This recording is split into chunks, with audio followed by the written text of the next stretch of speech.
July মাহৰ কথা, গৰমৰ বন্ধ, ক'ত যাম?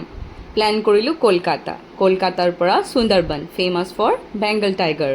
কলকাতাৰ পৰা সুন্দৰবন মাত্ৰ 130 কিলোমিটাৰ। আমি যোগাযোগ কৰিলোঁ ট্ৰেভেল চুটি। শিয়ালদা ষ্টেচনৰ পৰা লোকেল ট্ৰেইনত উঠিলোঁ।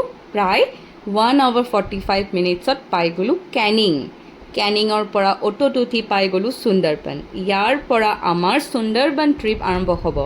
2 দিন আমি থাকিম এই লা ফিয়েষ্টা নামৰ বোটখনত। জুলাইৰ পৰা ছেপ্টেম্বৰলৈকে সুন্দৰবনত চলে ইলিচ উৎসৱ। কিমান ধৰণে যে বনোৱা ইলিচ খালোঁ ঠিক নাই। ইলিচৰ লগতে চিংৰি, ভেটকি, মাছো খালোঁ। খানাৰ কথাটো ক'বই নালাগে, কি যে দাৰুণ।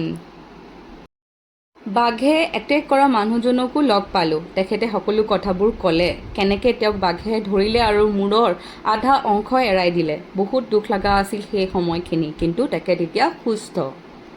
সুন্দৰবনত 110ৰ পৰা 120টামান বাঘ আছে বুলি শুনিছোঁ, কিন্তু ভাগ্য ভাল হ'লেহে বাঘ দেখা পায়। বাঘ দেখা নাপালোঁ, কিন্তু বাঘৰ খোজহে দেখা পালোঁ। ক্ৰক'ডাইল কিন্তু বহুত আছিলে। বোটত অকল আমিয়ে নাছিলোঁ, আমাৰ লগতে 15-16জনমান আছিল।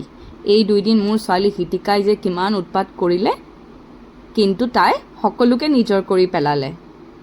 আৰু এনেকৈ আমি পাৰ কৰিলোঁ 2 দিন সুন্দৰবনত, এটা ভাল পৰিৱেশত।